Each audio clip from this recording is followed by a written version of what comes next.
Welcome back to the podcast, everyone. Today I'm with two very special. I almost said three. I guess I could be a special guest, right? Yeah. You count as one of the special guests. Two very special guests, the Digital and Gerde. Yeah. Hey, Gerde. Hi. This is the first time meeting the Digital in person. You have style, man. Hey, thank you very much. Post-pandemic, I've kind of been working on the thread game a little bit. Oh, shit. You know. Are you preparing to do any shows? Yeah, I've actually started doing shows. Okay. I've been working with Marshall for a while, and I was around for the first set of Fremont Fridays. Oh. He's having me do sets. Started really launching my live experience through that. That's dope. I tried to go to some of these events, but all the events that are opening up right now are 21 up, and I'm still 20. So I got kicked out of the King Youngblood concert twice. The Barboza one? Yeah, twice. Somehow. You got into Barboza and then they kicked you out? Yeah. Wow. You're sly. That's a tough one. You have to go like way down into there. Yeah. They catch you backstage or what? So first I went through the main entrance and got kicked out. And then Cameron was like, "Hey, Blake, come here." So we went through a side door. And then the security guard who kicked me out the first time was like, "Hey, get the fuck out of here." You have to get a disguise, a trench coat and a friend. What about little Mosey? I feel like he can go anywhere, right? No, so do you know about that, about underage and being in venues? They have these special performer passes. So like he can't go to other people's shows unless he can get in backstage and he gets a special pass. But like he can be there for like a certain thing and then immediately has to leave afterwards. Damn. But I'm also guessing that he probably like shakes the hand of the security guard with 100 in it or something just to like finesse his way. Which security guard? Oh, fuck if I remember who it was. Huh. I wonder if it's the same ones. Oh, man.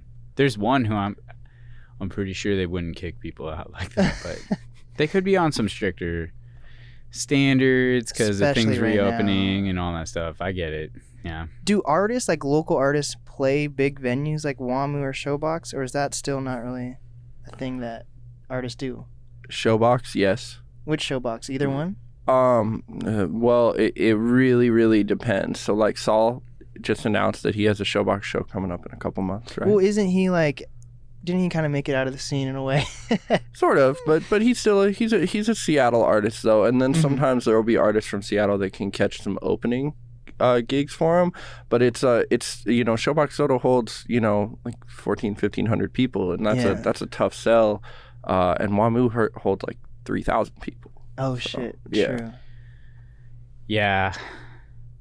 Saul is one of the few locals that could pack that thing. I mean, remember the show we did in 2019? Incredible. Yeah. Great times. That was my first time playing Showbox. That's so cool, man. I'm just kind of always taken aback, like how connected you are as like a producer. Like even back to like even back to that when did we do that little song breakdown?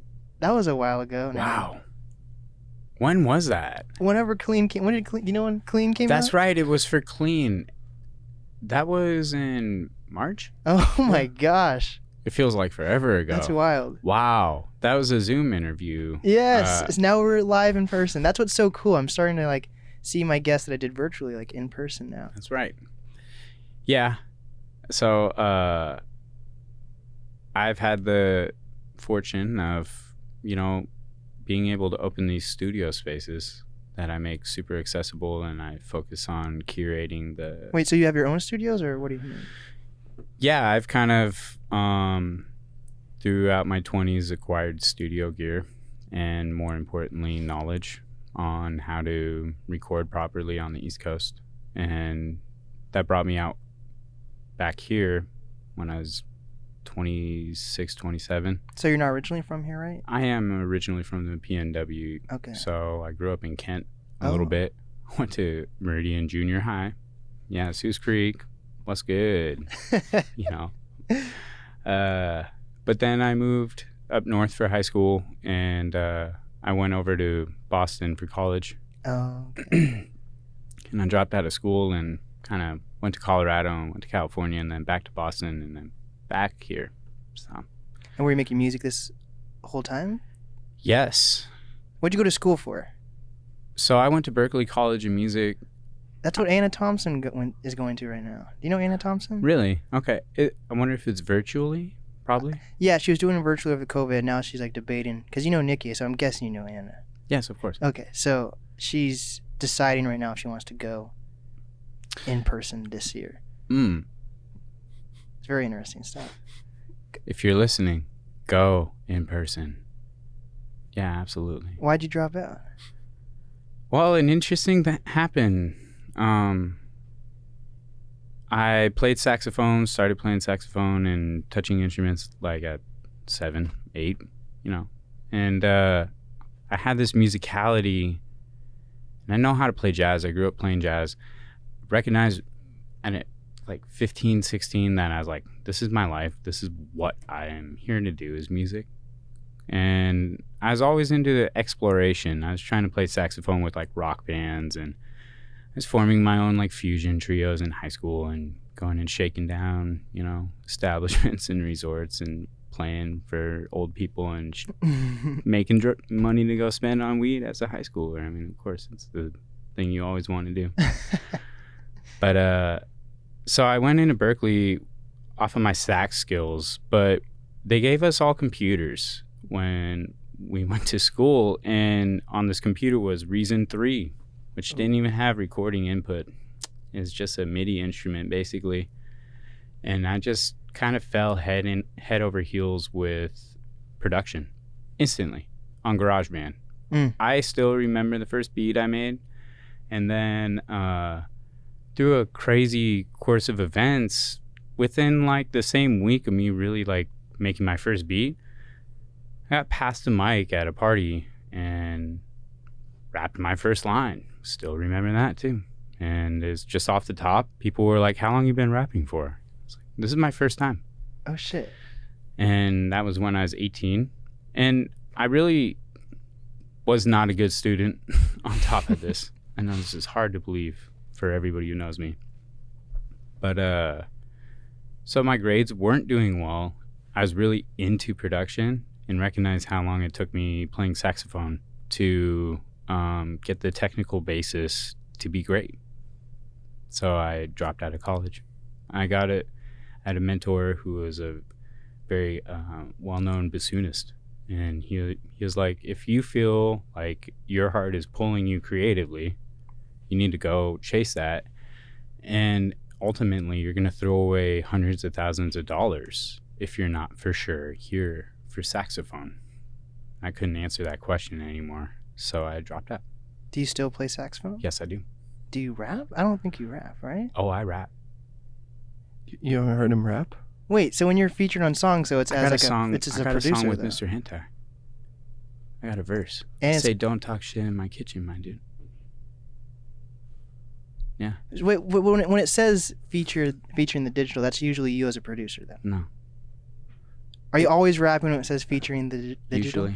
Usually, because I have a song with him that he just he has a MIDI keyboard solo, or you have a synthesizer. It's a Moog synth solo, and and that one says featuring. That's the digital. A very rare instrumental feature. That's a very rare instrumental. So I've feature. definitely heard you rap. Then it must be so good. I'm not even realizing it's you. Then it's the weirdest compliment to hear from everyone who knows me. That is just so weird. Thinking about me rapping. I love it. It's perfect because that's what hip hop is. It's supposed to defy your expectations. It exists in all corners. You can't go anywhere without finding it. Yes. I mean, my favorite one that doesn't get talked about enough that I feel like should be is you've listened to Fulminate, right? Yes, I love Fulminate. Yeah, his vocals are all over that. Like a ton of the hooks. Like his vocals are all over that project. People don't know it's him because nobody ever talks about. I thought you produced the whole thing. He did. I did. Okay, so that makes sense. With the help of Vito Maserati and Shehan. There we go. So how do you? Before we get more into music, how the fuck do you guys know each other? I was not expecting Gerde to show up. This is the funniest. It's like the funniest story. You're getting like the crash course. It really is because we've been really close for a long time. Yeah. Almost 3 years ago. Almost 3 years ago. I was working for Rainier Avenue Radio. Okay. That's how you met Ferry Von Mother, right? Yes. That is another incredible story as well.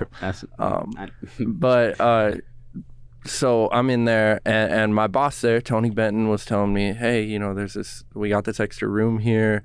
We're going to have somebody move in and like have a recording studio in here because we have this big warehouse in Columbia City. And he's like, he's going to come in a little bit, and they're going to check out the space and talk to us a little bit.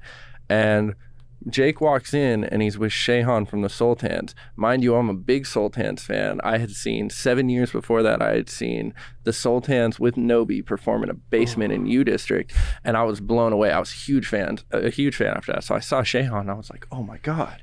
We started talking a little bit, and Jake moved in, and I made some beats in his studio before we really knew each other because my boss told me I couldn't without telling you. And then I just started popping over to take pictures every once in a while, and we just started working on stuff. Yeah, he engineered my whole last album too. Wow. Is Rainier Avenue still around right now? Yes, it is. It's based in the Central District now, and we still do stuff with them quite often. But yeah, they're in the Central District now. Tony Benton is very dear to me. Wonderful human being. I don't know why I still haven't met any of those people. I should probably figure that out. I would love to introduce you to. Thank you. No, he's a very open person too. And the crazy thing about you, though, I feel like you're connected with every single artist in the Seattle music scene. You somehow know one way or another. I'm like, what the hell? Like, even artists who might have like beef with one another, you've helped produce for one person or the other. Yes, absolutely. That's wild. The creative bond doesn't know that. Doesn't know conflict between two people. Switzerland, baby. It's like I came up from kitchens, so like actual kitchens, like cooking. Mm-hmm. Okay. I was making 7 or 6 figures on my way to a 7-figure life. As a chef? What the? My exec chef went and opened 7 resorts, and he was grooming me to be kind of filling those kind of shoes. Wow. Is either that or Michelin stars. I'd go to France or Chicago if that was my passion, but it wasn't. But one of the things about kitchens is it taught me about life and leadership and the human experience. There's no place that I've experienced that has people of all walks of life competing on a level playing field. You got rich kids and nice kitchens competing for positions where they can put it on their resume and get the favor from the good chef. They're competing just as hard as a guy who can barely afford his shoes. And the talent and the meritocracy between them two will determine. The plate determines who stays and also who comes back. Who's gonna take the frying pan getting thrown at him for it? Because I'll tell you what, there are people plenty talented to do it, but they won't take the frying pan for it, and they'll never know what it's like to work for Thomas Keller, Grant Akitz, or any of the bigs, because they don't really have it. So why'd you stop cooking? Couldn't you be like an Action Bronson, where you're a chef? Not Action Bronson. Well, not only that, but bro did not stop cooking what he said, because I did the same thing. I also came up in kitchens. We stopped cooking professionally because that is a very destructive lifestyle, and you don't have time for anything else. You got time for smoking cigarettes and drinking liquor when you're a chef. That's all you have time for, and sometimes some sleep, but very rarely. Wow. But like he still cooks. It's just it's a fun thing now. It's not working in a professional kitchen anymore. I look at cooking communally, like it's like catering. Sure. I mean, that's my area specialty and expertise. And actually, it's funny. I just got a private chef gig, so I'm like cooking for families and stuff, plant-based food and stuff. Yeah. My whole thing is my mom taught me how to cook, and it's all about the gathering. And it's kind of a labor of love for me. Wow. I like cooking for people I love. That's how I gather people together. I always bribe them with food. People, you know, nothing speaks like food. Anyway, to come back to your other point, the kitchen taught me about meritocracy. And when you make it about merit, when you make it about the results and holding that space that can groom and can facilitate growth, it becomes less and less about the interpersonal relationships in that room. Nobody lives in there, not even me, you know? And so it's cool. And, you know, it's like one of those things where weed that doesn't get sunlight goes away, you know? And so the more attention that you feed into those things, especially in the moment, like I could totally indulge people and be like, you know, so-and-so or so-and-so and this and that, you see this? And what good does it do me? It doesn't actually get me closer to a better record. So how do you find artists you want to produce for? Some of them find me. It always starts with kind of the pitch, you know, like, hey, come through to the studio. Let's listen to some sounds. Let's see how we connect.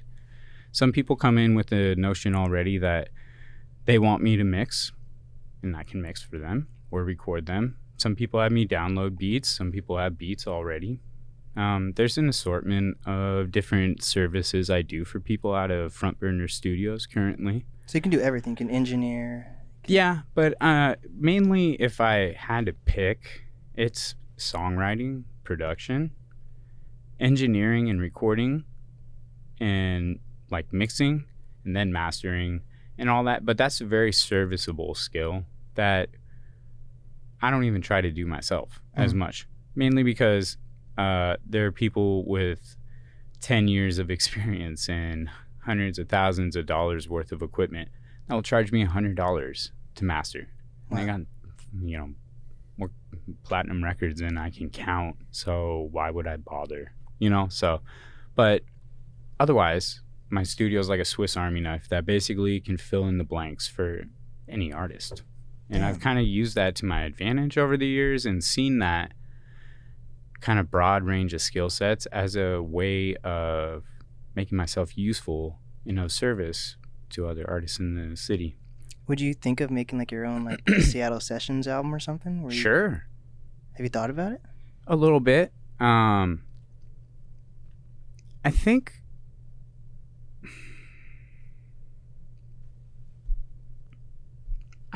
we kind of did something last year. James did a little bit with me, and Devin Lee and Philip Peterson. It's called Back a House. Okay.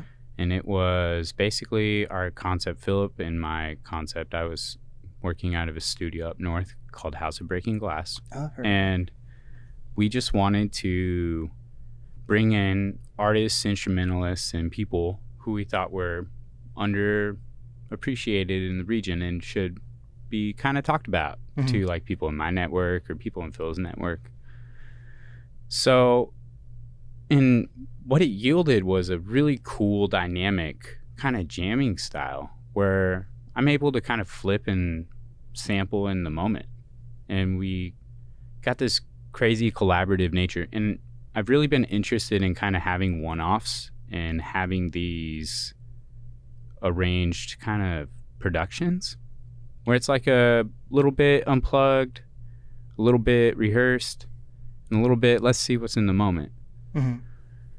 So in that sense, you know, it's kind of more like I'm thinking of it from a content production, like a visual special, more than producing an album, technically. I think my goal of my overall body of work currently is to showcase the sound of the Pacific Northwest. So you're less about just putting out like a fucking product that's been tried and tested. It's more like being creative. It seems like your life's more about being creative than sticking to like a specific route. Yes, but maybe a little bit. It's sticking to a route or a route. It absolutely. There's a regiment to my approach. From the perspective of I have kind kind of found a way to tap into the musicality of the Pacific Northwest in a new, unique way that showcases a bit of a pocket of sound that might be unexpected for the region. And how would you describe that sound? It's in the moment. It doesn't have a genre. A lot of people, and to me, it seems innovative for those reasons. And it's very much extension of grunge and electronic, which are both sounds that Seattle is very well known for. The latter being kind of more slept on out of the region, quite frankly. There's a lot of electronic production that comes out of this region that really sets the tone nationally. And what artists, when you say electronic or grunge, what artists like stick out to you in PNW? I mean, we got Enum Claw. Is an obvious first, right? Dude, Shout out Aramis. I want to meet him. I just found that guy. Hang out with that guy. I just found them literally like yesterday, and then you say I know everybody. That guy knows everybody. That guy looks like Steve Harvey. He looks cool. That guy's so dope. Cool. Look, he looks like Tupac mixed with Steve Harvey. Your words, not mine. But I don't know this guy, but it sounds like he has a mustache. Enum Claw is has dope the as coolest fuck. mustache. I literally His just mustache found is them. Dummy. Oh God! I need to get put on.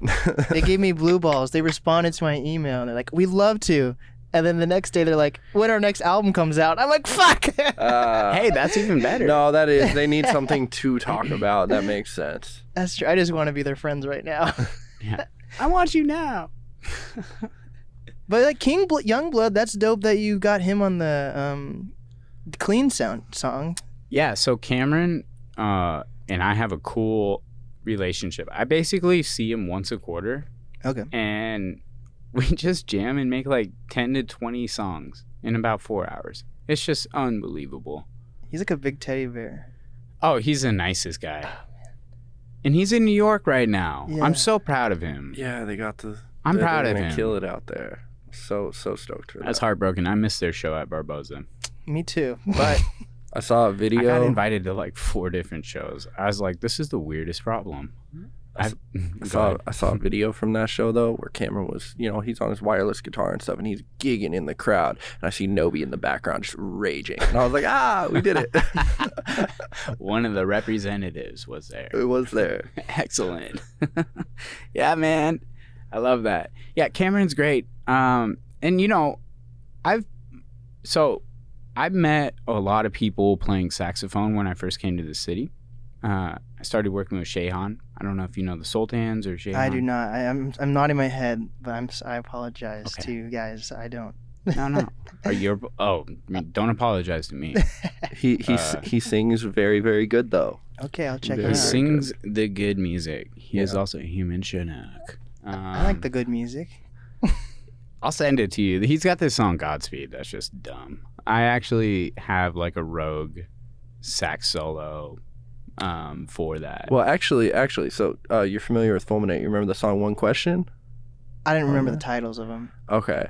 There's a singer that comes on at the start before Nobi's verse. It's like a minute long thing. That's Shehan. Shehan is featured on one of those songs. Got it. Yeah, he's... Which one of my favorites? I think my favorite songs, is it Displaced? Is that one of the titles? Ooh, that's one that Shehan did the drums for. Okay, that's like one of my favorite songs on the... It's a good song. That was an insane song. There needs to be like a music video for that and Lost. Those two. These are my two favorites. That other thing you said. Yeah, close your eyes and wish really hard because guess what? We have great news for you. It's not like we haven't been working on it for a year, but shit. First product placement: Lost by Nobi, produced by Tim Carpenter, coming soon. Directed by Tim Carpenter. Oh, sorry, directed by. Sorry. But yeah, no, we're finishing the filming for that soon. Yeah, we started production before the coronavirus on kind of bigger budget video. Oh shit. And the circumstances that made it possible was this guy approached Nobi and was like, "Hey, I really want to work with you." And so the records that they decided on working on was Lost. And so there's this theatric, like cinematic kind of movie it's incredible, but it's taken 14 months because And that's how it goes Schedules. when you have a giant 12-month pandemic in the middle of your 2 months long video shoot. Wow. Oh. So then how much is it you paying attention to these artists versus them reaching out? Is it like 50-50 or is it? Ooh, good question. It's a little both. There has to be, right? Mhm. You can't, if it was just all me, then I'd be like, hey. Yeah. Do you really want to work with me, or what's going on here? The nice thing about, so I did not like the idea, and I still don't. I don't like the idea of putting up my beats for $25 non-exclusive lease and having 4 million people rap on it and putting a "damn son, where'd you find this" on my beat. I'm good. So I got with a lawyer when I first started, when I was like 22, and he helped me lay out what's called a co-publishing agreement. And this is a cool, radical concept because basically what it subtly did is it changes the dynamic relationship between a producer and an artist. Instead of it being about you pay me, the producer, and then I wait until you make millions of dollars before I emotionally sue you and then take like pennies on the dollar from a record label that's ultimately the benefactor of this uncooperative nature and this not my job approach. So what instead this lawyer said and me concocted in this room in Boston was that equity was what was the valuable thing in these relationships. So we made an agreement that supersedes the you buy a license from me relationship and changes it into we are working on compositions together. And I'm taking my services, my ability to record you, my production, my beats, which people like a lot, and my other skills as a musician and artist and songwriter, and that's worth 50%. And your artistry, combined with you selling it, combined with you pushing this and mounting a sound business plan, is worth 50%. This 50% relationship has enabled me to create songs instead of focus on the revenue that I make from them. So does that mean every artist has like a contract that you're having them sign, or like how does that even come into play?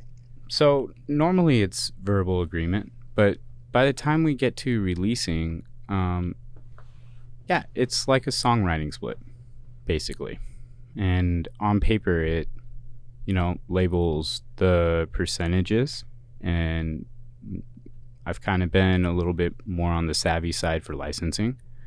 So it gives, the company that's holding my copyrights, Doppler Effect Entertainment, the right to license or publish the material.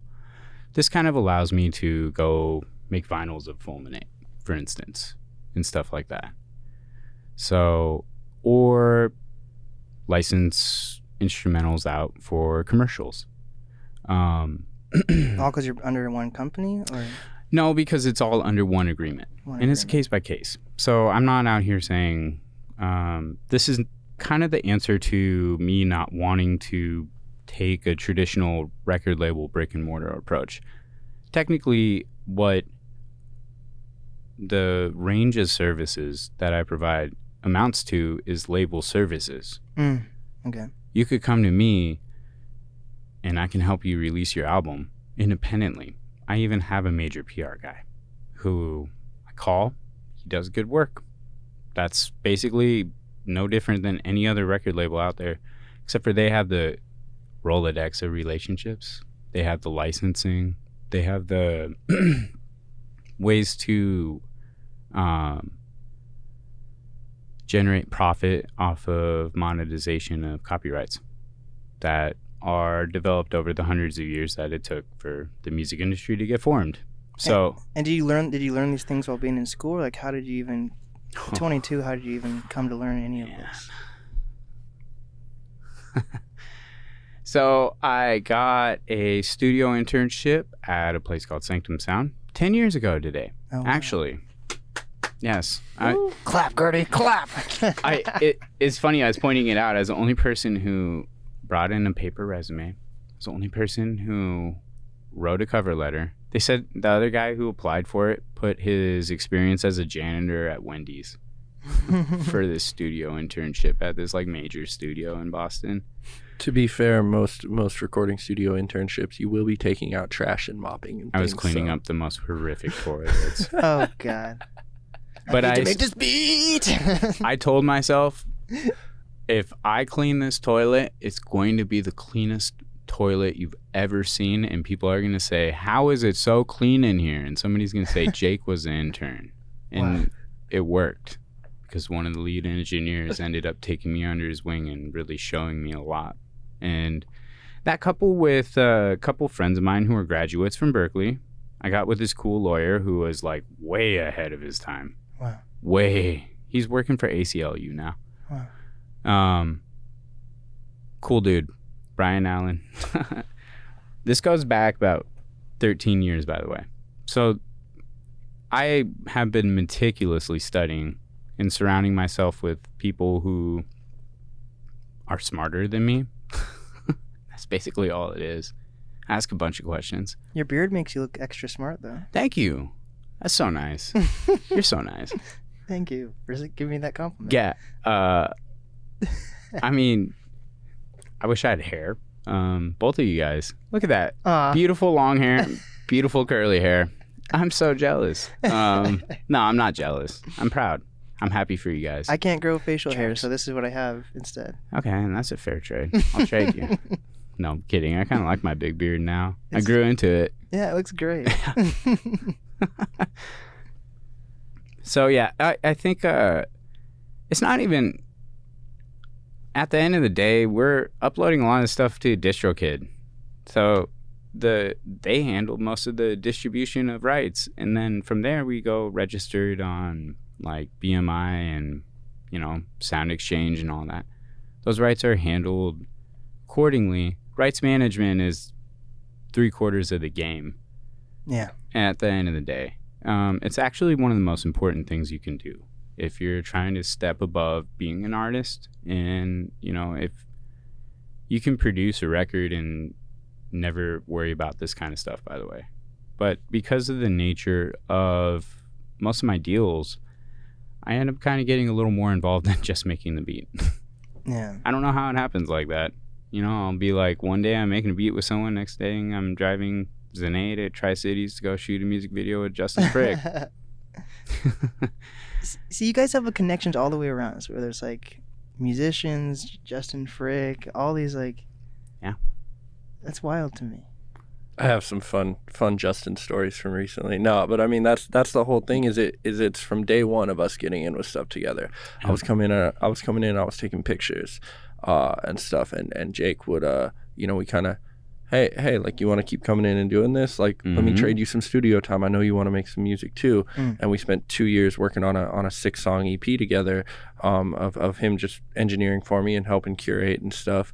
And what it came down to was, let's create these artistic relationships and let's build a team. And we built a really, really cool team, and we have a really, really strong network. And so that's why I pulled up today. Is we're working on some stuff together, doing team stuff. And he said, "Yo, can you give me a ride out here today?" And I was like, "Yes." And then we'll go and have this other business meeting. And like, hell yeah, it's all about the teamwork stuff. We're all in this together.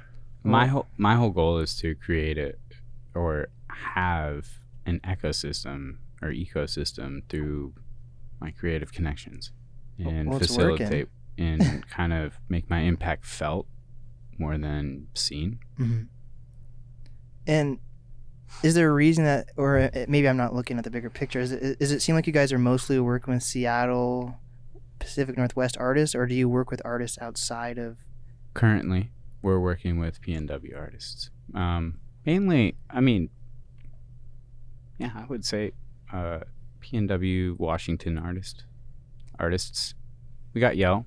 She's in LA. Yeah, she's from Tri though. Yeah. That's Top's. Isn't that Top's sister or something? Yeah, I mean, I could. Yes. I could start naming artists, and it would just go on for a while. I mean, it's kind of weird. But there's people in the network all over the place because we've started to grow our network that way. We all got lots of connections in LA and kind of all around now. Trying to get more. Yeah. But always trying to get more. Do you think Seattle can be like an actual music scene like in LA, Atlanta, New York? I think it already is a music scene. Right, but from the outside. What do you mean? I don't feel like we get respected enough. Like when you ask anyone if they think Seattle is a music scene, even from people living in Seattle, they think it's Nirvana still. Interestingly enough, I think that how do I say this? If you look for music and talent in this region, you don't have to look hard. It's here. It's kind of the best kept secret, in my opinion.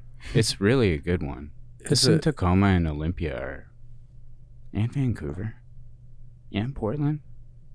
Oh, I love Portland artists. Oh, yeah. No, we live in an artistic driven pocket. Because my experience of going out and going on some tours and things, people will be like, wow, you're from Seattle. That must be the most incredible place to work in music, because that's like the hub of music, like one of the music hubs in the world. And like, you know, sometimes it might not feel that way from the inside. I feel like the hip hop scene hasn't gotten the notoriety it should yet, but we're getting there. I mean, look at the few artists who just picked up some big record deals up here. It's right. Incredible. Yeah, and who is that one? She's a little younger. Is her name Penny? Oh, no.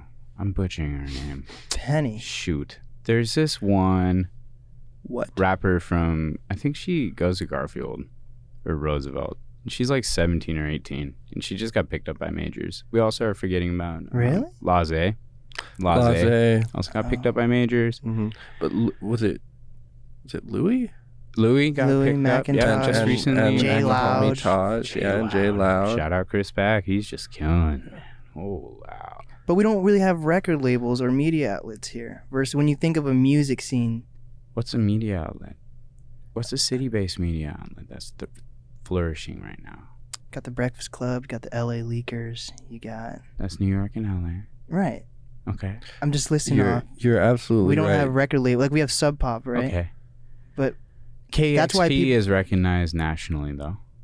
KXP is kind of out here. KXP is big, but you're absolutely right. You're not wrong. That as far as I would, and again I would bring this back to, for music, I think notoriety's high. For specifically hip hop, I think notoriety out here is still far from where it needs to be. Well, I think it's everything. Like even when we're talking about Enumclaw, they're still not huge, but we're like in awe. Of course.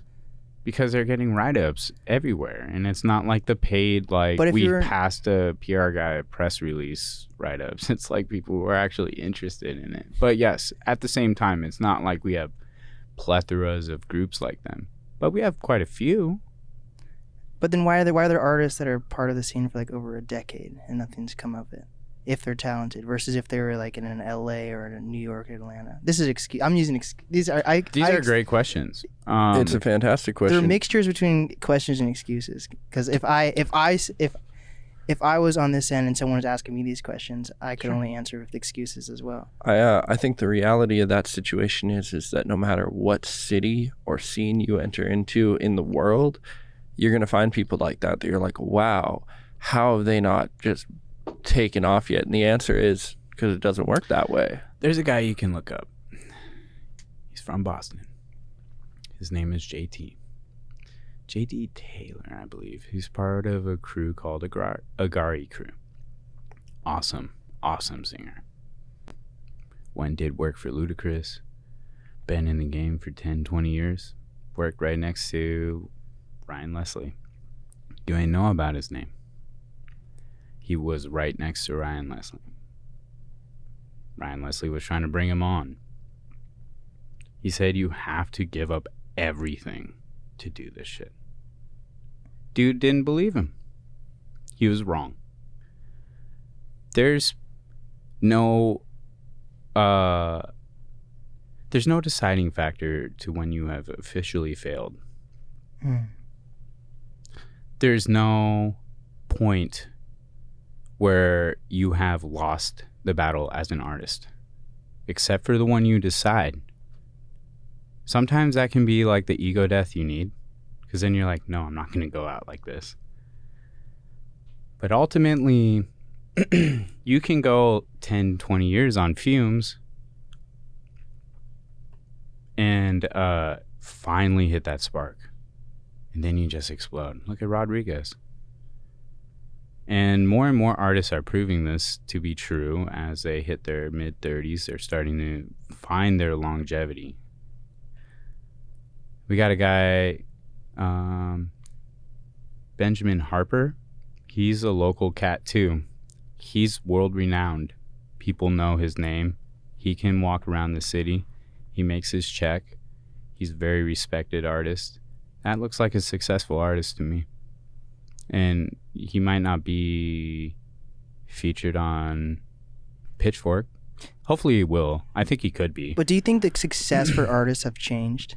It's versus like in the 90s. Well, I feel like yes. I feel like we're all hip hop based, so we're when we think of artists, I think we first think of like hip hop. But like, and just in general, do you think it's changed for every type of artist?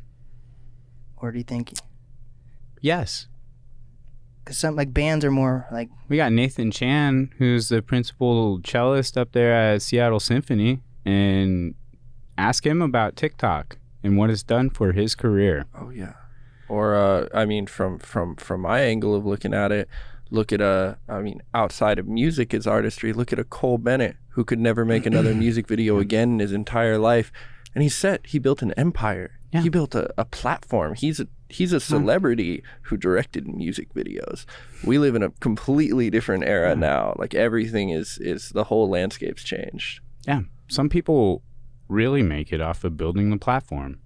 Some people really make it off of holding the space. Look at like SZA or Frank Ocean. They really made it off of writing like just copious amounts of hits. Frank Ocean never has to put out music again, but if he does, the whole world will stand still for it. For years. Yeah. And they could have given up at any point in time and said, this is where it is, and I'm not going to keep it going anymore. Same with Sia. And they kept it going. Sia is a great example because they're like a little bit, more developed and have more years in the game. So it's about like perspective, right? You can say, I've been in the city for 10 years and I haven't made it. Or you can say, my come up has been over 10 years in the making. Which one is going to sell the room better, though? Right. You know what I mean? It's a mirror. Yeah, because the blow up overnight statement is always so funny because how many people start rapping and on their first day they blow up? No, all of us have been doing this for so long. It's a progression all the way up, and sometimes you go all the way, and sometimes you just build until you have 1,000 people that'll support you. If you have 1,000 people that are willing to give you $10 a month, that's $10,000 a month. But what's success to you, and what's success to you? Like, ooh, you want to go first? You go first. I want to hear you. I want to hear this. I'm a very competitive person. As far as my music goes, I really love that 20 years from now, I'm going to be able to look back and have music with all my favorite rappers from the city, and that I did this cool thing. As an artist in other fields and doing other stuff, though, I want to be the best to ever do this, and like I'm going to grow to be the best to ever do this as a filmmaker, as a photographer, as a I make clothes now. I own a clothing company. Like, I want to be 10 times bigger than Cole Bennett, and not because I want to be famous, but because I just want to be the best. Man, I love that. That's that hip hop mentality. And I mean, as an artist, of course, it's to perform to my highest capabilities and to inspire people around me continuously and to continue to be blessed by this well of inspiration that I continuously find myself in. That's success. You have lovely words. Thank you so much. I've practiced them, worked on them for a while. That's great. Yeah, I mean, and that's the blessing of I'm 33. I've been doing this for 15 years. And there were 14 of them 15 years I swore I was going to make it that year. And what changed then? I did make it. There we go. You know what I mean? It's just a different way of looking at it. I woke up one day in the middle of the pandemic and said, that's it. I found it. It's the craziest thing. My life is a story, man. It's a big old movie. Kind of is. It's funny. This guy rolls around me. We've been through a lot together. Yeah. You know, this is that. like some modern day Gonzo shit right here. Are there any artists that you're banking on to make it, though? Do you think there's someone that, like, you guys are both close to that you're like, if this guy blows up, this will definitely help our platform? Not even help. Just Nobi's my favorite rapper of all time above anybody else, and I'll put that on anything. He's best. Best to ever do it. Nobi's second album, which I am definitely here to talk about a little bit, was graced by Philip Peterson, who's the cellist who has played for pop stars like Ed Sheeran, Taylor Swift. He played the strings for One Train by A$AP Rocky. He is a gem in the PNW and was gracious enough to help me assemble a cinematic masterpiece with Nobi called Balance. It's his follow-up to Fulminate. And to answer your question, there's not a single artist I'm working with that I don't think is going to have incredible amounts of success. And I'm going to be making sure that I am a continuously instrumental part of that success if it is deemed worthy and appropriate. Whether they're successful after our life travels or when our paths diverge, it does not hinder my belief that they will become successful and find their balance with their artists and their personas and who they are. And how'd you guys meet Nobi? Nobi met me through Shehan. And actually in the same, I think it's the same building that Nobi met James. It's this frat house in UW. Yep. And Shehan and his producer Jared were rehearsing for a show. And Nobi was there, and poor Nobi and me were kind of in the middle of a very heated rehearsal. It's very cute. And eventually I got tired of hearing it and asked Nobi if he wanted to smoke a joint. But before we went and smoked, he ended up rapping on one of the songs that he was featuring on with them. And I just remember my jaw dropping, because when I came to the city, I had this notion that I was going to find this artist that I just never found. I was producing for 7 years at that point, and I was just like, I'm just not finding an artist that's doing the thing that meets my music's requirements. And then lo and behold, I find Nobi. Wow. And I was like, hey man, do you want to come through to my studio? It's a basement studio in Queen Anne, Lower Queen Anne, right next to the new opera house. It was not an opera house back then. So, and that began a 5-6 year journey that led to Fulminate. So, wow. Yeah, so it definitely was that same basement. It was that same basement, and there was a house show, and I was really in the house show scene for a while, going to a lot of folk punk shows, and I was actually going to weekly ciphers at that house. So that's why I pulled out there. I knew that they had a keg there that night, and it was a good time. And I pull up, and I remember they were like ciphering a little bit, like Nobi was rapping with a couple other people, and so I went over and I jumped in. I had the worst Wook name at the time. My name was Fibonacci. That's what I rapped as, and I didn't do any camera stuff at the time. I did a little bit of skate stuff, but I wasn't doing any of that. I just rapped. So I rapped with them a little bit. We smoked some weed together, and and we very similar. And then he went on and he performed with the Sultans, and I had never felt the urge to dance at a show. I'm very Seattle grunge. I don't like dancing. I lean up against the corner and I smoke a cigarette. Shehan and the Sultans were incredible. And I was like dancing with my girl who I was there with. And then Nobi came on. And he did a couple songs with them. And then he did Gangsters in a Pond, which is the deep cut if you've never been on Nobi's SoundCloud way 7 years ago. I have all of those songs saved on a hard drive C-Ray too. song? No, Gangsters in a Pond is just Nobi, but I think it's a Sultans produced one. Okay. It's very old. Yeah. Old. Wow. That's an old one. It's still one of my favorites. He was talking about redoing it maybe at some point. It'd be really cool. But he did that, and I went and I tapped in with him, and I got his SoundCloud plug and stuff, and was like, oh, cool. Like, you're one of the dopest I've ever heard out here. Like, I really like what you do. And me and the girl I was dating got really into his stuff at the time. And then all of my friends too. And we were all huge fans for like years. And him and Karma would spam me SoundCloud links and be like, can you repost this? Yeah, that's my dude. Yeah, I found Karma through SoundCloud.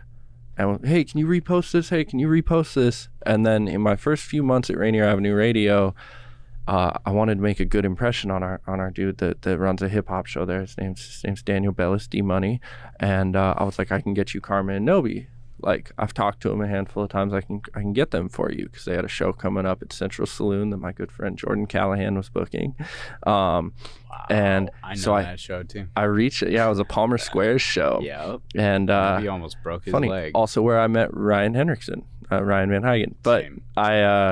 Nobi did almost break his leg, but I hit him up, and they came out, and I met Karma for the first time, and that's also where I met Justin Frick, and they came out and they did the interview, and then I went to the show that night, and then it was just kind of like, we didn't talk like that for a while until Jake started coming in when he moved into the studio, and they started coming in. I fanboy geeked out when he told me he worked with Nobi like that. Wow. So I get in, I start shooting a little bit like that, and at some point Nobi came up to me, and we were talking in there, and he was like, well, if you need work, like, I got you. I'm gonna keep you busy.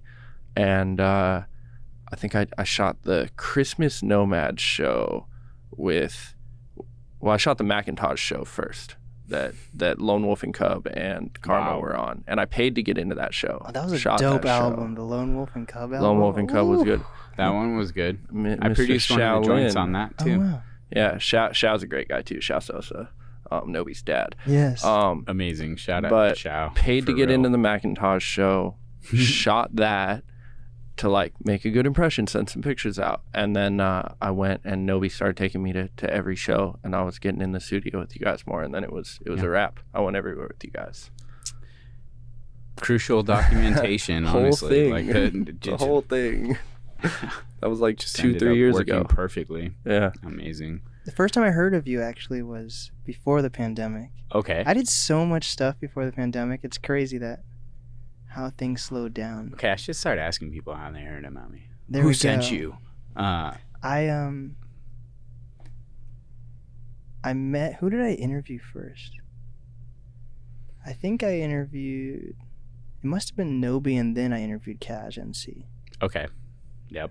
I think I interviewed Nobi first. I interviewed Karma, and then I think it was Nobi, and then I interviewed Cash NC, and then you guys put out that song together where the music video was like the fire. We can do it right now. Oh yeah, the We can do it right now now. video was fun, lighting the ground on fire and stuff. We had a good time with that. Cash That's the first time I heard. wrapped his ankles off on that. He did. Zion Williams is how I be feeling. I do be missing that warehouse every day too.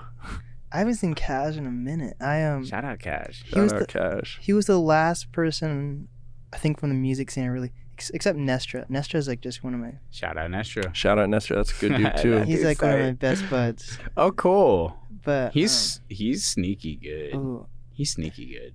I think I'm getting him on like a pretty big song. I'm really excited about that. Look at It's you. top secret. You're a cool friend, man. Get me. I need a friend like you, bro. Dang. Oh, is that mine? But basically, what I would do is when artists came to town, like touring, I'd like hit up their manager or them and be like, hey, would they like to do an interview, a Seattle interview? Yeah. The last one I did was with, do you know who Marky Basie is? Yeah. So I interviewed Marky Basie, and I didn't have any camera equipment, and then Cash came in and helped film it. And then that was March 14th or something around there. It was one of the last Seattle shows. And then after that, the pandemic happened the following week. And that was the last time I really saw it. This is weird. I'm getting the craziest deja vu right now. Yeah, y'all remember what that was? Right around that time, we were filming New Chains. Oh my gosh. Wow. What a time. I'm pretty sure I had the virus when we were filming New Chains. You remember how sick I was, and I had to go home. I passed out for 2 days and then woke up and went to the Atmosphere show. All bad. All bad. Yeah, I think 5 people around me caught coronavirus before it officially landed in America. Oh, God. Well, no, it had been there. We had the first, because I remember us all I had the sticker in my car for forever, but it was from the last big show that I shot at Showbox for the Rebel Soldiers. I'm sorry, my bad. Yeah. Not before it showed up, before they acknowledged it showed up. No, well, guys. they were like, ooh, this weird thing that's now at SeaTac, it came here, and everybody was like, this is weird. Huh, weird. Yeah. Yeah. And then What a year. 6 months later, was they're a like, time so warp. remember in November when you were coughing a lot? Yeah, congratulations. Congratulations. Here's $500. Do you guys think the pandemic's over or close to? No. I think We're it's just getting started with our understanding and symbiotic balance with this. But it's not any different than any other pandemic, is it? I don't know. I feel like we could easily go back into another lockdown in a couple months. So what I'm trying to do is just do everything that what I want to talk to you about after the show. I want to do everything that I possibly can do before some shit comes out where Before everybody else fucks it up for us. yeah. I agree. That's why I'm so excited to get out and shoot shows and shoot events. Everything's coming back full force right now, and it's really cool to be able to get out and do things again. I work for Supernova now, so I'm at the club every week shooting. Shout out Zach Levine. Love that guy. The Nobi show with the Nomads next week's gonna pop off. Amazing. A bunch of things. Yeah. So. Packed rooms. Packed rooms. Get out and have fun. Just does anybody safe. Does anybody get mask phobia or mask anxiety when they're walking up to his door? I'll be like, oh fuck, I need to put on my mask every single time. I still wear them. I got a NAST. It's over there, but I have a fucking NAST mask now, so I have to wear it. Oh, fine. I need to get a digital one. That's perfect. Shit. It That'd be is. tight. If I'm downtown, I pretty much have it on all the time because it's busy and stuff. But I've taken 3 trips to Spokane the last 2 months. They are weird if you wear masks into their places. Yeah. They look at you type of way. Yeah. They've been, yeah. Ugh. It's my right to not wear a mask. Yeah, we went to the Tri-Cities in last October, and nobody was wearing masks. And I was reading about how they were just getting annihilated by the coronavirus. And you know what's funny? The truth of the matter is, it's kind of sad that we're still in this place where comfort is being placed at a premium at somebody's expense. Whose expense could it be?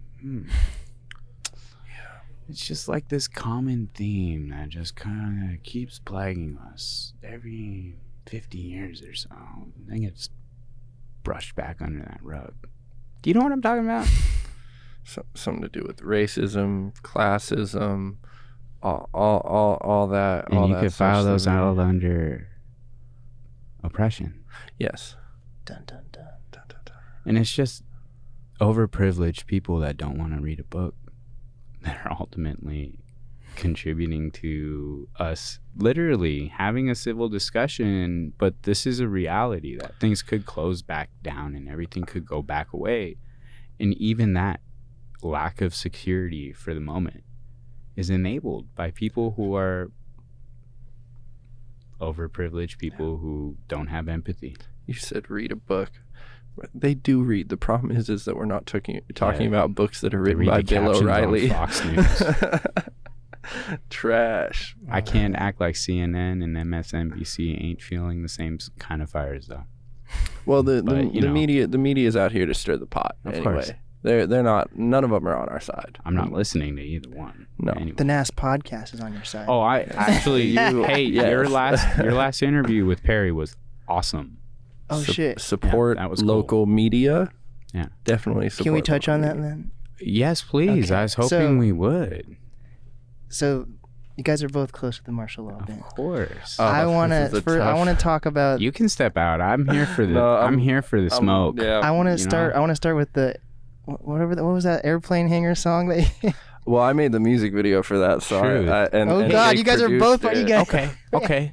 What do you want? What do you want to know? Let's run through it. What's good? How? Okay, first, before we touch specifically on them, how did that song affect you from all the backlash that it got? The weirdest thing happened. Nobody mentioned my name. Isn't that weird? Also same. And I'm sad because the kind of the wrong version of the video got uploaded where it wasn't color graded properly. So I'm like, I have a better version of the video. But no, nobody said a word. It was everybody's problem had to do with them not liking the song. I like the song. Bro shouts me out in it. I think it's kind of. Of course you did. Well, I'm the one who told him to do that song when we were in the airplane. We were there shooting a promo video for the show that was at the Museum of Flight, so they brought me out to film some stuff so we could make promo stuff for them and Tres Leches.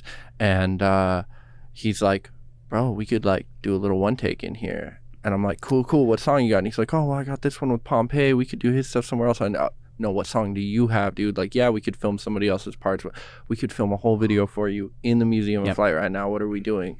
And he said, well, I got that Truth joint with Jake. And what's funny is we all thought that the Macklemore line and the Travis Thompson line were going to be the cause of debate. And that's what we were like excited. We were like, this is controversial, but it's true and it means something. And like, this is going to be important. Nobody brought that stuff up either. They just really didn't like the song. They just really didn't like it. Yeah. I think Perry made a good point, though. I think Perry said that Marshall and the band pushes too much positivity. Anything that they try to do that's controversial kind of just gets pushed under the rug. Like, I guess, what was it? Soul. I went to this crazy thing 2 weeks ago where Soul did this like workshop on how to use Ableton. Cool. It was wild. Wow. Only like 10 people were able to go. What? Yeah, it was really cool. Oh man, I gotta pay more attention. I would have gone. Yeah, that sounds cool. That sounds cool. I haven't seen Saul in forever. He was talking about how a specific word or phrase can end up being a hook versus like a chorus, and people get too caught up in how people think a hook and a chorus are the same thing, but they're absolutely not. No. So I felt like for that song, it almost was like the Macklemore thing was supposed to be like the hook, but no one caught on to it. What do you think of this song? Oh, we're flipping the script. He's the special guest now. When the interview becomes the interviewee. I want to know. Honest, like seriously, the most honest. Yeah, most be honest. Brutally honest. That's what we want. Yeah, like it is important to be I'm honest. I'm not gonna be here. like, yo, NAST. Oh gosh, never listened to this podcast. No, please tell me. But I would love to hear your opinion. First of all, I really like Marshall. I think he's a great guy. And please do not justify your opinion before giving another. Okay. Just give me your opinion. I think that I feel like you made a corny beat on purpose. It was it was a cool beat. Yeah. I feel like you made like the beats that you make. You want to give that beat to Nobi, and you won't even give that beat to. I don't know. You work so many anyone. Artists. Yeah, you want to. No, I wouldn't. I feel like that beat was kind of like. There's nothing wrong with like a goofy, fruity beat, but it kind of reminded me of like. Like an old McDonald beat. And then, sure. And I felt like that was purposeful for. It was purposeful for. It was a perfect beat for Marshall, but it almost felt it was like. It was so good for Marshall to the point that it kind of like, it showed how people really think of Marshall's rapping. It like matched his rapping too perfectly. Okay. If that makes sense. This is so cool. Thank you for sharing that, by the way. Does that make sense? Was that hard? Was that kind of hard? I don't want to be a mean guy. I don't think I... Hey, you're not being mean. No. You know what? Honesty is valued in this because at the end of the day, yes, yes, artistry is subjective. People's tastes are subjective, but there is always growth that can come from criticism. It's very important. So back to the kitchen philosophy. In nice Michelin kitchens, there'll be 40 or 50 cooks that work there, right? Yes. You know what they do after it closes? And places like Alinea, they have this thing where all of them get together in this big kitchen and they showcase plates and they roast each other's dishes and they give honest, critical feedback in a place of trust where that social contract is made that we're here to get better. It's like Fight Club. That's awesome. You shared your real opinion. Now I get to have the pleasure of sharing the backstory of this beat. I passed this beat to Marshall right when I opened Catalyst Labs. And where's Catalyst Labs? That was Rainier Ave Radio when I met James. Where we filmed the Right Now video with Cash. It was actually an office for Tony Benton, and he was like, this is where I play bass. And I saw this big room with high ceilings, and I said, I can make this a studio. So I paid him no money for rent and was always late. This poor man used to chase me around for rent money. Oh, God. I'm the worst. I passed him a Lucy beat that was sitting in a licensing agreement for like elevator music. Oh, wow. And he picked it for the outro of his album, which was not titled 12th and Pine because it was pre-pandemic, pre-George Floyd, pre all of that. And what his intent was for it to be the outro of his album. So this wasn't even supposed to be a single. No, and this was actually and at that point they were probably going to take it and transition it into live instruments too. Yeah, we were talking about me selling it to the band and like teaching them the parts. Not that I had to. Zach Mercy, they just learn. He would be able to shed it in like 2 seconds and be like, the digital actually isn't that smart. You know, like most piano players. That's okay. He plays in a jam band. Always looking down on you. So you know what wins me with Marshall? That he took this Lucy shit fucking beat of mine and he got all that out of it. He matched it perfectly. So I had this premise and I started tossing him heaters. Threw the kitchen sink at him. I still am, because I have this premise. If you give them the chance, see what happens. And that kid has never shied away from a conversation with me. He's never shied away from a conversation with people I've seen. If people run up on him, whether it's, I'm not going to name drop because I don't want to insinuate that any of this discourse is negative. It's not. That's the thing. It's very positive, and it's encouraging to see that. I'm glad you had me on. That's also why I watched the Perry thing, so that I could be like, bro, hit me with the realness, because I believe, and I truly like have a few Marshall records that we're sitting on right now. You might be surprised, man. And also, I'm showing it to all walks of life, people in and out of the city. Some people are pretty impressed by the real life results, on top of the fact that it's consistency. Say what you want. Fremont Fridays is a game changer for artists and artist groups. The venue put a suggested band tip on their receipt, and they're giving a band equity when they do well. The band does well. Wow. And that changes the dynamic. What we're trying to do is express the beauty of this situation for people, like groups of artists, like groups of talented artists that want to say that they're curating something or facilitating some sound that is a city. I challenge them to observe some of those movements, like those local movements, and see how we can facilitate more healthy relationships with businesses. Because unhealthy relationships with business manifest themselves in the form of the Capitol Hill Pride incident. The backstory there is that is a merchant group. That is a street fair. thrown by businesses who lost revenue when they diverted the Pride Parade away from Capitol Hill to Seattle Center.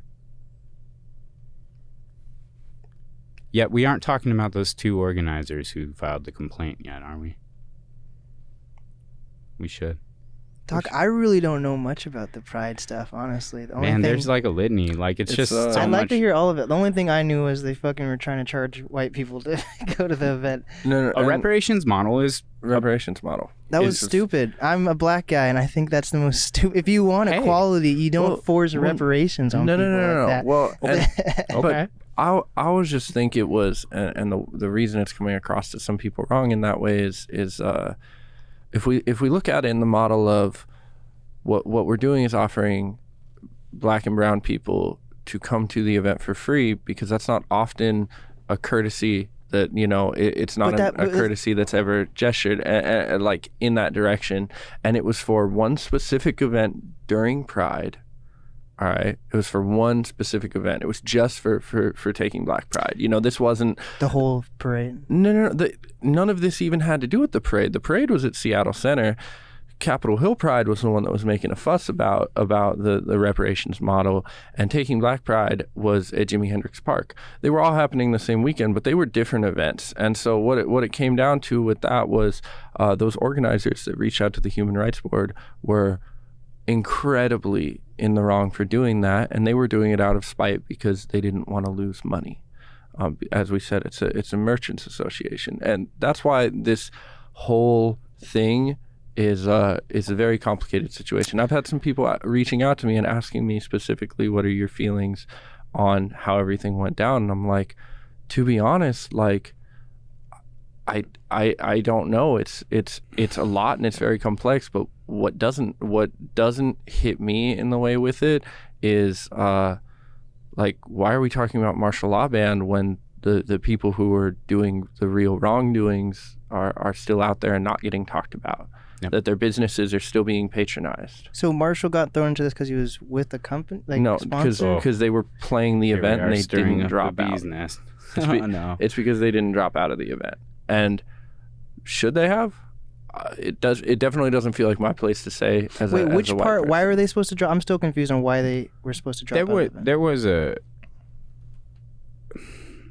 Wow. I like covering this because it's important to. I think there's a lot of moving parts. Me, as you know, studio owner and trying to be somewhat involved in the community or whatever. Anyway. Thank you for also sharing your views on this issue about a reparations model. Like, that viewpoint is very valid as well and relevant. And the ultimate problem is it went a step further than rejection of a reparations model. By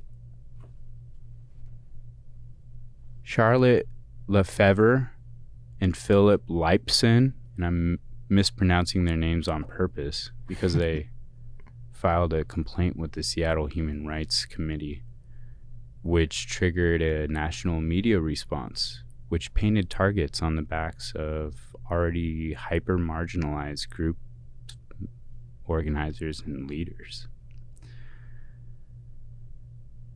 When it comes to the approach of something like very socially driven and about space, we got to be mindful that it's keeping those spaces intact and safe. I don't think it's my job to delineate which marginalized group is more marginalized here, because it's not appropriate. I want to hold individuals who are in positions of power accountable. I want to find a way to have a more dynamic and productive relationships with businesses that recognize what they patronize from trans culture and black culture for their marketing, for their lingo, for everything. It's like the theater community, you know, it's just kind of this shoved under the rug approach. You bet that is fueling the movements right now. And the ultimate win would have been organizers that understood that it is okay to give a transgression up for a hyper marginalized group of people. It is okay to say yes. Because if we can say yes for that, we can say yes for ourselves too. Absolutely. And it's not so much about taking from people who don't have.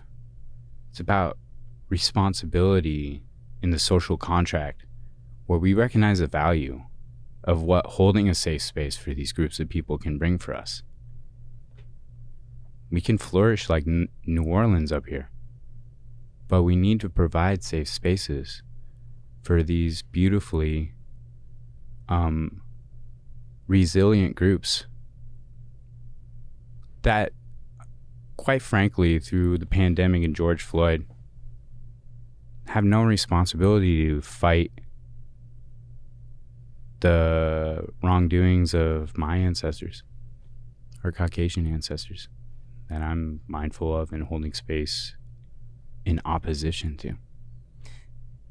I feel like equality should be such an easy thing to agree on. I feel like some people say they want equality when they don't. Not even, you can say white people, you can say even LGBTQ plus community, you can say minorities. I feel like I don't understand if everyone wants equality, why there's so much like chaos. This is a like why how people talk about how, or like on my podcast where I'll talk about like why isn't the tech companies working with the artists, why aren't the artists working with the BAMs or whatever. Like I want to see how many emails they have sent. Right. But yeah, how much work has been put in to, yeah, please show me. yeah, with something like that, with do you follow up every 48 hours? I know a guy who follows up every 48 hours, and I would respond on a proxy of just being tired of seeing his stupid name in my inbox. And I love that he shared that information with me, because I bug the hell out of people now. Are you saying people don't respond, or what are you saying? Not only do I send an email, I have alarms that tell me to send an email after 72 hours, and then 72 hours after that, and then 72 hours after that. And until I get a yes or a no firm, I will continue sending you emails. Because I have to. That's sales. Right.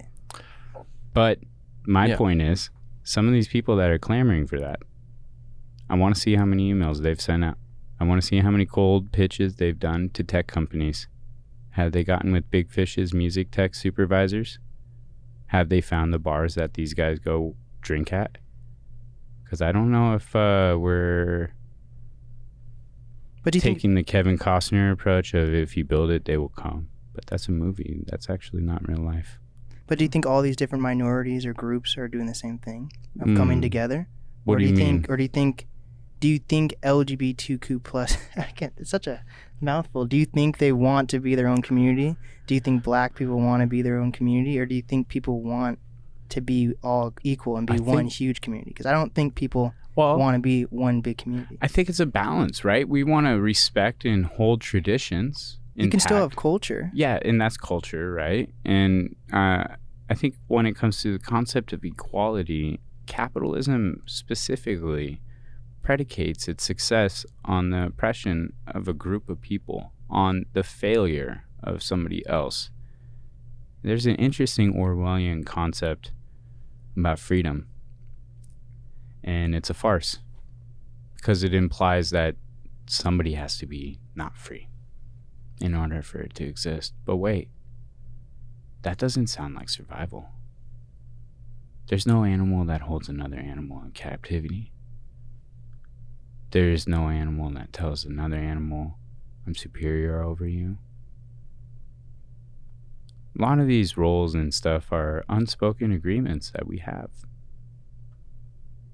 Paulo Freire prescribes that once we start realizing that we are actually engaging in a social contract every time that we keep peace, once we even observe that simple mechanic of society, things can start moving in the right direction, but we're not even aware of it yet. Most of us aren't. And why is that, though? because we're just doing the normal everyday thing that we're told to do. We're not actually doing what we want to do. Anyway, this diverged. I think ultimately... I just have so many questions as a young person. You opened up a very large thing. But like, I don't know, man. I think people forming their own opinions, doing research, and having the conversations in a safe place, like, and like, in the case of this specific incident, man, it made me incredibly frustrated to watch people rip each other apart while the true people who are doing something wrong will probably organize this event next year. And what are we going to do if that happens, huh? That's what I really want to know. Because isn't that something? See, now we're asking the right questions. Yeah. I like you, man. You're cool. Thank you. I like being asked tough questions, and even if I get it wrong, I'm lucky. I'm around people who won't cancel me. I won't cancel my friends. I won't do it. Yeah, Blake, I remember the first time I saw you interview some people, and some of the first questions you asked, and I remember I walked out of the room and I went to a few of the other people there, and I said, wow, he's asking like the crazy questions. Like he's making it rough. But this is, hey, just give me like, should have known coming into this. You do your research and you really care. You're not going to ask us some fluff. What's your favorite color? Thank God. It'd be purple. Then I am going to do that James shit where I'm like, James is allowed to speak for me, but I'm not going to say a single word. But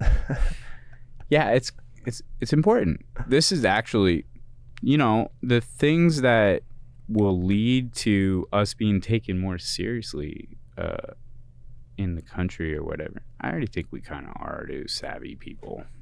Do you know about Douglas Martin? Shout out Douglas Martin. I'm really trying to meet this guy. He works for KXP. I love meeting people. He does a show or article called Throwaway Style. Okay. And he also writes for another group of writers called Passion and Weiss. You should go check this website out. You would be amazed. There's little blogs that all the curators go to. And one of the reasons why I love it here in this city is because I walk up to people after doing research and I say, this person doesn't know who you are that's standing right next to you, but I know who you are and I know what I want to do. That's what I felt about all the fucking martial law band interviews they've done, where I hated them.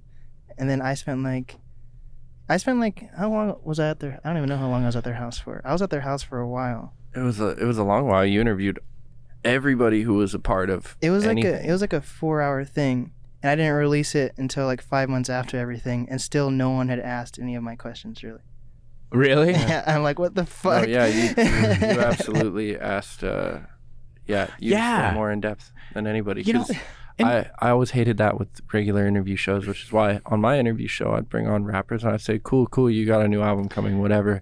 Do you have any ghost stories or UFO encounters? Okay, that you there we go. Me about? Ooh, that was always my thing. I wanted to hear something different. Tyler, the Creator, used to talk about that. Like, why don't people ask him what his favorite cereal is? Why do they ask him about the single that's being publicized everywhere? Like, okay, that's Tyler, the Creator, being a jerk. Yeah.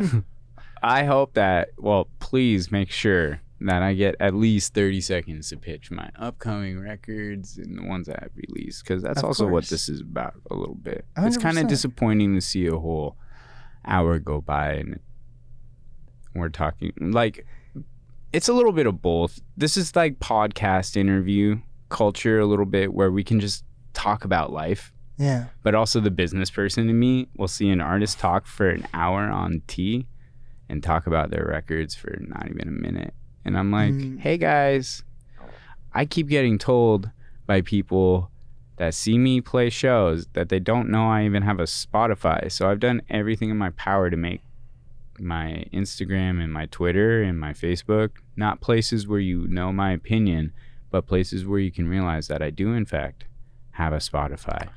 Ooh. And there are, in fact, not vowels in my name. It's called TheDGTL. And make sure you look that up on Spotify and go listen to Passion and Been There, Soul on Wax, and am I forgetting any? I mean, there's minutes featuring Nobi. There's minutes. Is there a period Nobi? at the end of digital? No. I could have sworn there was. Sometimes. No, there is not. Thank God. Because it would make the algorithm even weirder. And honestly, I've been encouraged by people to drop the off of it, so I'm just digital. So I'm kind of in transition mode, thinking about it. I have a music question for you. Okay, give me it. So with interviews, it's obviously like a give and take. Like I'm letting someone talk, and then sometimes they're a bigger person, so that helps me out, vice versa. Sure. When it comes to producing, so the whole thing with, I'm like building up me as being an interviewer, but of course, if I'm going to interview Drake, that's going to help my podcast. Yeah. As a producer, do you work with certain artists that you feel is going to help push your career further, or you just work with people that you genuinely just like? I have the worst luck with thinking that way about music. Just the worst. Story after story. It never works. It's kind of like, sometimes I think I'm like one of those protagonists that never truly wins, like never gets rich, but is always chasing the get rich scheme. Gets to keep the family around, but doesn't ever get to live rich and fancy like their brother-in-law or whatever. Their brother-in-law. I'm thinking like 90s sitcom. That's right. Perfect. We did it. So I've had records with Saul. I'm never putting them out. No. In the moment, I made the mistake of being like, oh, this is it. I did it. Yeah. I did not do it. Yeah. One of the things that's difficult about my style in particular is I do have a litany of beats, but if I start to feel the mood a little bit differently, I'm going to want to make it on the spot. I don't know why I'm like this. And I didn't realize this was a unique thing until Shehan introduced me by being like, Jake is very unique because he's the only person who will make a beat on the spot for you. Wow. And I was like, wait. That's not you regular. Don't do that? I literally, like, it was like before I even started the conversation, I was like, wait, have you been like, what? Like, I instantly was like, how can this not be a thing? Like, I thought everybody did it this way. Wait. But now it's kind of evolved and matured, thank God. Because when it first was getting cut, if I was really nervous or, not present, then the results wouldn't turn out. But I have made records I just don't think I would be able to make if I premeditated them by making them in the moment like that. I've tapped into things that surprise me on a regular basis. I'm like, whoa, how did I sing that? Yo, I'm ballsy. I don't know how I sang that. But it's in the moment. Same with my artist. One of my main artists, his name is Zane. Okay. And she is a very wonderfully talented singer. And she grew up singing opera. Oh. Went to Ben Royal Hall all the time. Yeah, I'll send you all this follow-up music. You have homework now. No, I'm kidding. I'd love to have homework. She makes up songs on the spot largely. I found that out the first time because I started playing a beat for her and she just sang a song in front of me. And then I was like, cool. Did you remember any of that? And she's like, no. And I was like, press record always. Yep. That started the rule. Do not play a beat around Zanea unless you're recording on the iPhone at least. Man. But, it's like that. Freestyling is like that. Yeah. I come from the bebop side. So, like, that's jazz. That's jazz, baby. Yeah, bro. I had to do that with Chris King for the feature that I had on that project we had that you helped me with. Because for whatever reason, I just could not get him to sit down and like write down a hook for it and like come up with a pirate shanty. And I had the beat on coming back from a show at Spanish Ballroom in Tacoma. It's like 2 a.m. or whatever. And he had me put the beat on and he just started singing it. I just put my phone on camera mode and just like I still have the video in my phone. That's just him singing it in the background. When we got into the studio, he just put it to his ear, listened to it, hopped in the booth, and did it. Yeah, it was like some people like. Okay. He has a great mustache too, by the way. One of the best. He's actually just a mustache. Yeah, the mustache grew him. Wow, mind blown, guys. Oh man. So what do you guys have to promote? I'll start with Gerde, go. And then we'll go to the digital. Can I talk about our videos? Yeah. Okay, so we got one. Talk about Tobey Maguire. I was gonna start with Passion, but you don't want me to start with Passion. Nah, I'm like most of the way through a video with him and Zane that's called Passion. The song's already out. We got some stuff to work out for the video, but it's gonna happen. It's gonna happen. But we're actually right after this, which is funny. We're it's 7:20 already. Oh no! This is exactly how it goes. It's whatever. We'll be a little bit late. We're going to meet up with the guy who's going to be the lead in a song Jake has called Tobey Maguire, which is, about Spider-Man. It's about a lost era of superheroes. Yeah. And so we got an actor who's one of my favorite people in the world who's going to play Spider-Man. And we're going to go storyboard that today. And we're going to make a little Spider-Man video. But we got that on the way. Oh, I got videos with just about everybody at this point coming out. Jake and I got some music that should be coming soon. I need your verse on that Cloud Rap song we did. Oh, that's right. I'm calling you out on the air for that. Kid Cudi things. Yeah, you were doing some Kid Cudi hums on it. I'm gonna have to do. Na na na na. So a million things on that, as well as like we said that Lost video with Nobi we're finishing very soon, and I also have another video with Nobi that we've been working on for about 8 months that we just need to get out and reshoot some stuff and wrap up on. Hell yeah. Yeah, and I'm, I just released Passion with Zane. And my next record that I'm going to release is a song called Everybody. It's coming out at the end of the month, the last Friday of July. And it will be the last single before my full album, What Words Won't Describe, drops, which will be August 27th. Oh shit, that's coming up. It's coming up. You gave him a date.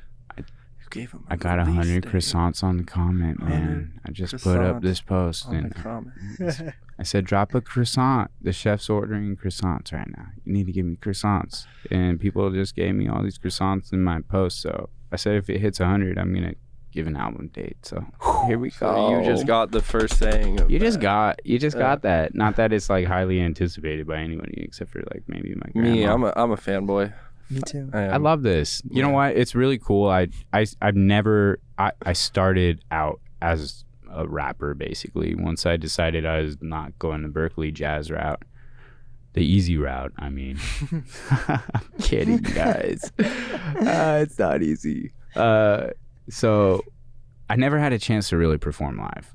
It's just been such a blessing for me to actually feel that person-to-person connection kind of like that, and I've never had that before. So can it be a 18 plus show?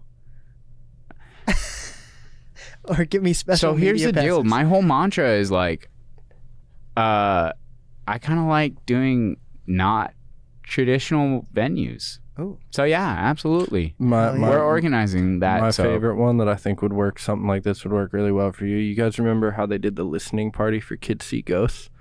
Kanye and Cudi? Was that in like Wyoming or something? No, it was in Cali, but it was at a ghost town, and they just had a huge bonfire at a ghost town in California and just played the album and danced around the fire. Yeah, I was was considering a giant bonfire sometime this summer. Just way out in the woods. Oh shit! And just bring like people Carnation out. Or somewhere just around. Yes. Yeah, just deep. You already know. There we go. Yeah. See.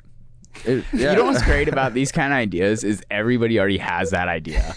Like you start talking about it and they start finishing the sentence. You're like, wouldn't it be cool if we did a bonfire? Why do we even have shows? Incarnation? And then we're like, whoa. And then James would be like, let's get some kegs with Moonflower. And then all of a sudden we're like, there.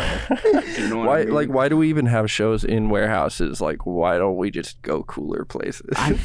Facts. Well, I'm lucky enough I've paired up with another talent in the area who I think the city will definitely know soon. His name is Orion Brody. He is a filmographer, and he also does live light exhibits and stuff like that for supplementing people's performances. So creating these bespoke experiences is absolutely my goal for the next 2 years in the city. Hell yeah.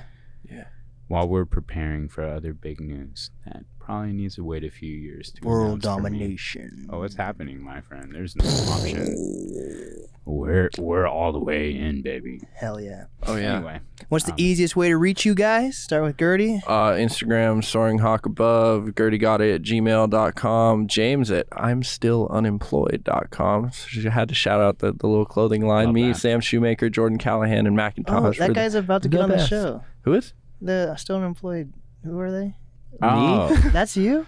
I'm one of the 5 owners of that. Who was I reaching? Who was I talking to? Probably Jordan. Jordan. Oh, That's who my we're other going guy. link with right now for the Toby we're going to Maguire meet video. him that's right hilarious. I was Yeah, just I DM'd him because I wanted a shirt. Right, you did, because you said, how do I join the cult? And Jordan DM'd back, he said, blood oath.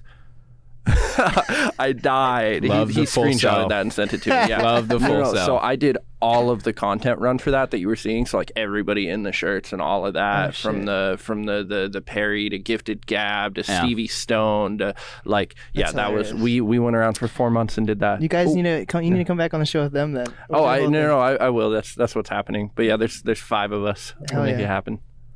I do have one more thing to add, Yes. if you don't mind. You asked earlier how I'm able to work with such a wide range of people with different kind of things going on maybe between them, or maybe not. Mostly maybe not, by the way. But it's also because of a dedicated approach I decided to take. And I'm always encouraging people to just meditate on it. A lot of the argumentative and ego-driven conflicts that we have with people are actually mechanisms created by a large structure of oppressors to keep us people at the bottom by burning bridges with each other and finding ways to not work with each other. We are only benefiting one group of people. It is going to have to come down to a group of people, a generation, to recognize those tools of the oppressor and to walk over them. That is also why. It is not by accident. I do need to clarify that. It is on purpose. And it's this way to set the example and the tone for what kind of future I'm trying to see in the greater Pacific Northwest. Anyway. Fuck yeah. That's just so it, with bro. that, where can we find the digital? You can find the digital at dgt-l.com or on Instagram at DGTL Beats or Twitter at the same address. And that's about it right now. TikTok as well. The digital on TikTok. Hell yeah. This is the NAST podcast with Gerde. and The digital. we did it.